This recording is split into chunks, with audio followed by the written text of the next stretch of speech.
जब जैसे कि मैं सारा बताता हूँ, है नहीं? शुरू में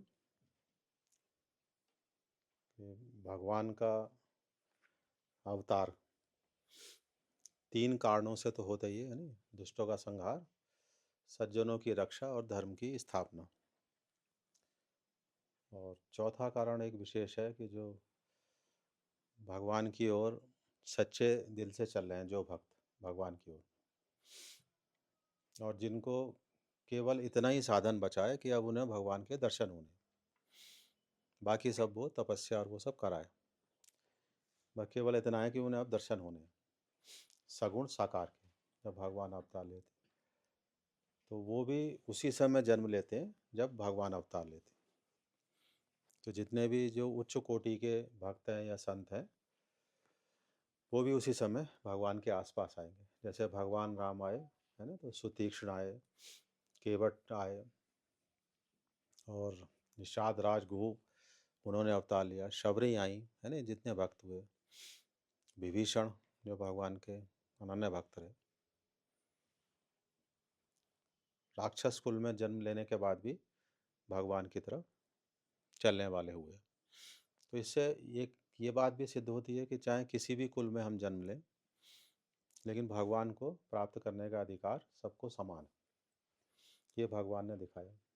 और दूसरी बात यह है कि भगवान किसी भी, ना तो तपस्या से ज़्यादा प्रभावित हो रहे हैं किसी के, ना किसी के धन ऐश्वर्य से, ना किसी के बहुत कर्म कांड से, ना कोई जो वेदों में उनके बारे में बहुत प्रसन्नता का वर्णन किया गया उससे भी प्रभावित नहीं हो रहे। वो भाव से प्रभावित हो रहे हैं कि आप में उनके प्रति कितनी श्रद्धा है, कितना विश्वास है।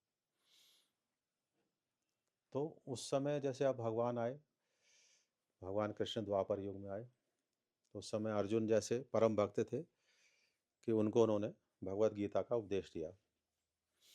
और जो उनका बाल्यकाल था ब्रज में, गोपी गोपिकाएं और वो सब मिली, है नी, उस समय भी उनके कई भक्त थे, है नी, तो वो सब ब्रह्मज्ञानी थे, जितने ग्वाल बाल थे और जितनी गोपिकाएं थी, और सब उनसे उम्र में बड़ी थी। भगवान ने 10-11 साल में ब्रज छोड़ दिया है। जब उनकी अवस्था 10-11 साल थी तो ब्रज छोड़ दिया, और उसके बाद फिर कभी ब्रज वापस नहीं गए। हालांकि कहीं एक आध जगह जो गर्ग संहिता आती है उसमें वर्णन आता है कहीं कि भगवान गए कभी, लेकिन और जगह कहीं नहीं मिलता है, नहीं, श्रीमद् भागवत वगैरह में। तो उस भगवान की, कृष्ण की एक लीला से ये भी सिद्ध होता है जो उन्होंने उपदेश दिया, है ना, एक क्रम है उसका, कि जब भगवान बचपन में हैं तो जो बाल लीलाएं कर रहे हैं उसको वात्सल्य का भी आनंद दे रहे हैं, सखा का भी रूप में आनंद दे रहे हैं, लेकिन किसी में लिप्त नहीं हो। अब जो जिस हेतु जन्म हुआ है उनका, और जिस हेतु हमारा जन्म हुआ है यानी मनुष्यों का, भगवान का तो हेतु क्या है? दुष्टों का संहार, सज्जनों की रक्षा, धर्म की स्थापना, और जो उनके उच्च कोटि के भगवत भक्त हैं जो केवल उन्हीं को चाह रहे हैं, और केवल शेष मिलना भगवान से रह गया उनका, उनके लिए। लेकिन जो अब आ गए मनुष्य जितने भी हैं, उनका हेतु क्या है? कि यहाँ प्रारब्ध कर्म भोगना, कि जो हमें प्रारब्ध मिला है अनेक जन्मों से, हजारों जन्म हुए हैं ना। भगवान कृष्ण ने गीता में अर्जुन से ये भी कहा है कि तेरे भी सैकड़ों जन्म हुए, मेरे भी सैकड़ों जन्म हुए, उदाहरण के लिए समझाया। जबकि भगवान का न जन्म है न मृत्यु है, लेकिन उसे उदाहरण के रूप में समझा रहे हैं। और भगवान कह रहे हैं कि मुझे अपने सब जन्मों का पता है, तुझे नहीं पता। तो अनेक जन्मों का जितना हमारा कर्म जुड़ा हुआ है उसका फल हमें इस जन्म में मिल रहा है। तो जरूरी नहीं है कि जो हमसे पहला पूर्व जन्म हमारा हुआ है उसका हमें फल मिल रहा है। हो सकता है 50 जन्म पहले कोई का कर्म हो। जिस प्रकार से एक फसल का चक्र होता है कि इतने महीने में ये फसल पकेगी, है ना, कि अभी उसकी फसल बोई हमने, है ना, बड़ी होगी, फिर जब पकने का नंबर आया तो एक समय है। ऐसी कर्मों के पकने का भी समय है कि कौन सा कर्म कब फल देगा और किस जन्म में देगा। अब कई बार ये भी देखने में आता है कि तुरंत किसी कर्म का फल मिल जाता है, कि अभी आपने किसी के प्रति कोई कर्म किया, उसका तुरंत फल मिल गया। तो वो तब होता है कि जब हृदय से किसी को कष्ट पहुंच जाए, क्योंकि सबके हृदय में भगवान का वास है। आपने किसी निर्दोष को कुछ कह दिया, है नहीं, अपने स्वार्थ के लिए किसी का अहित कर दिया, तो उसके जो दिल से वो निकलेगी, तो उस कर्म का तुरंत फल मिल जाए। अन्यथा वो तुम्हारे उस जो संचित कर्म है जो पिछले, उसमें जुड़ जाएगा, जाकर बैंक की तरह से वो जमा हो। अब वो उसका भी नियम है उन कर्मों का, कि आपकी कहाँ आसक्ति बची हुई है। जैसे हर जन्म हमारे हो रहे हैं, अब अंत समय पे हमारी आसक्ति कहाँ पर, वो डिपेंड करेगा अगला जन्म, है ना। और दूसरा जो हम कर्म करके आ रहे हैं, वो डिपेंड करेंगे कि जो फसल पक गई है, जो कर्म अब फल देने वाले हैं, वो ऐड ऑन हो जाएंगे, चाहे वो हमसे पिछले कितने भी जन्म में हुए हो, लेकिन वो पक गए अब उनका जैसे ट्रायल आ गया कि अब ये कर्म तुम्हें भोगना। समझ गए ना। जैसे महाभारत में भीष्म पितामह, तो उन्होंने कोई ऐसा कर्म नहीं किया था कि उन्हें शरसैया मिले, तो बोले मैं 100 जन्मों की देख रहा हूँ अपने पिछले, मुझे ज्ञान है कि मैंने ऐसा कोई कर्म नहीं किया जिसकी वजह से मुझे सरसैया पे लेटना पड़े। तो भगवान ने कहा कि तू 100 जन्म की दे रहा है, लेकिन मैं उससे और पीछे की भी देख रहा हूँ।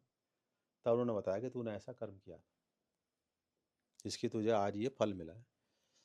तो कर्म का भी वही हिसाब है कि जब वो पक जाएंगे तब वो ट्रायल पे आएंगे। तो अगला जन्म हमारा कैसे निर्धारित हुआ कि हमारी अंत समय पे आसक्ति, हमारी पुत्र में आसक्ति रह गई, हमारी धन संपत्ति में आसक्ति रह गई, कहीं भी अटैचमेंट रह गया, और जो कर्म तैयार हो गए फल देने के लिए, वो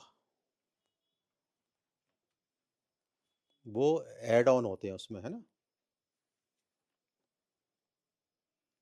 तो वो एक ऑटोमेशन है कि जब वो तैयार हो जाएंगे, वो जुड़ जाएंगे और हमारा जन्म हो जाएगा। और वो उतने कर्म आएंगे, उसमें भी संख्या है, परिमाण, कि जितना हमारा लाइफ स्पैन है। मान लो हमारी 80 साल उम्र है, 90 साल उम्र है, 100 साल उम्र है, 60 साल उम्र है, उतने दौरान के, उसको हम कहते हैं प्रारब्ध। और मृत्यु के बाद जो हमारा एक वेटिंग पीरियड होता है, जिसे कहते हैं पितृलोक, कि हम जब मृत्यु को प्राप्त होंगे तो ये जीव दूसरा शरीर ग्रहण करेगा, और वो पूरे साल भर की एक पूरी प्रक्रिया है कि वो कहाँ कहाँ जाएगा। तो जब वर्षी हो जाती है, वार्षिक श्राद्ध जिसे कहते हैं, अगर उसको तुरंत जन्म नहीं मिल रहा है, इसके बाद वो पितृलोक में जाएगा, जहाँ उसके पूर्वज भी होते हैं बहुत से, वहाँ वेट करेगा। वेट किस बात की करेगा, कि जो फल कर्म फल देने वाले हैं, तो वो फल दुख रूप में भी मिलेंगे, बीमारी के रूप में भी मिलेंगे, पड़ोसियों से भी मिलेंगे, दुष्ट प्रवृत्ति के लोगों से भी मिलेंगे, जिनसे हमें ऋण लेना है उनके अनुसार भी हैं, जिन्हें हमें देना है, जिनसे हमें लेना है। तो ये कॉम्बिनेशन कहाँ मिलेगा, तो वो आसपास जहाँ गर्भ तैयार होगा, जब सारा कॉम्बिनेशन मिल जाएगा और वहाँ तैयार गर्भ, तो वहाँ हमारा जन्म हो जाएगा। अगर जब तक नहीं मिल रहा है तो हम वेट करेंगे पितृलोक। समझ गए नहीं। तो कोई मात्र संयोग नहीं है कि मैं यहाँ पैदा हो गया, वो वहाँ पैदा हो गया, ऐसा नहीं है। अगर इधर उधर पैदा हो जाएंगे तो फिर तुम कैसे भोग भोगोगे। मान लो तुम्हें किसी से लेना है दिल्ली में, और तुम पैदा हो गए कहीं लंदन में, तो कैसे लोगे फिर। तो आसक्ति हमारी अटैचमेंट लास्ट की, और जो कर्म फल देने के लिए तैयार हो गए, और वो उन फलों का कॉम्बिनेशन कहाँ मिलेगा, वहाँ अगर गर्भ है वो, तो जन्म हो जाएगा।